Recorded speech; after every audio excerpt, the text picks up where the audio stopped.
बच्चों, आज का हमारा टॉपिक है समास, जिसको हम इंग्लिश में कंपाउंड भी कहते हैं। छठी कक्षा से लेकर लगभग 12वीं कक्षा तक हम समास को पढ़ते ही हैं, है ना। तो बहुत सारे बच्चों को समास समझने में प्रॉब्लम आती है, ठीक है। तो समास की परिभाषा सबसे पहले हमें समझनी बहुत जरूरी है। तो समास क्या है?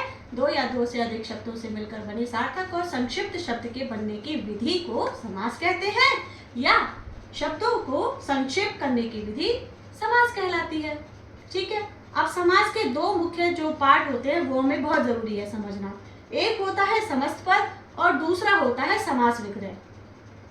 तो समस्त पद क्या होता है? समस्त पद समास के नियमों से बना शब्द समस्त पद कहलाता है।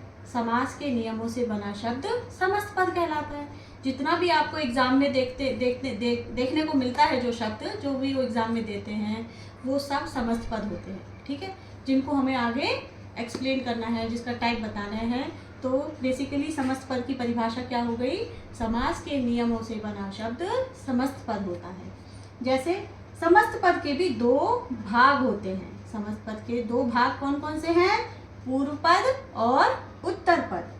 पूर्व पद एक वर्ड के दो भाग होते हैं। पहला वाला पार्ट पूर्व पद है और बाद वाला पार्ट उसका उत्तर पद है। जैसे देखो, चंद्रमुख, चंद्रमुख, चंद्र, इसमें चंद्र जो है वो पूर्व पद है।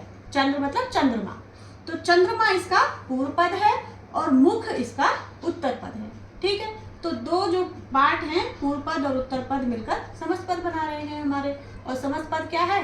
समास के नियमों से बने हुए शब्द को समस्त पद कहते हैं। दूसरा होता है समास विग्रह। विग्रह क्या होता है? समास विग्रह का मतलब होता है, विग्रह का मतलब अलग अलग करना। तो जब हम समस्त पद को अलग अलग करके लिखेंगे, यानी कि उसको थोड़ा सा डिफाइन करके, उसको एक्सप्लेन करके जब बताएंगे, तो वो उसका समास विग्रह कहलाता है। जैसे जो एग्जाम में दिया जाएगा शब्द, हमें उसका विग्रह करना होता है और फिर उसका टाइप बताना होता है, ठीक है। तो समस्त पद, समास के नियमों से बने हुए शब्द को समस्त पद कह दिया हमने।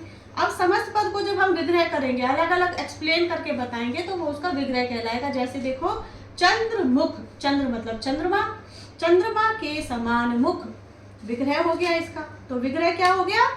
चंद्रमा के समान मुख,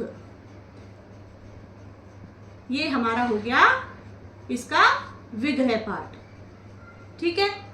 तो ये बेसिक समास का इंट्रोडक्शन था कि समास क्या होता है, समास में कौन कौन से दो भाग होते हैं और उसके भी कौन से फर्दर भाग होते हैं। तो वो हमने अभी यहाँ पर एक्सप्लेन किया है, ठीक है। आगे जो है इसके जितने भी टाइप हैं हमारे समास के, वो हम सब आगे आगे पढ़ेंगे, ठीक है। अभी इसमें कोई प्रॉब्लम है तो आप मुझसे पूछ सकते हैं। Thank you.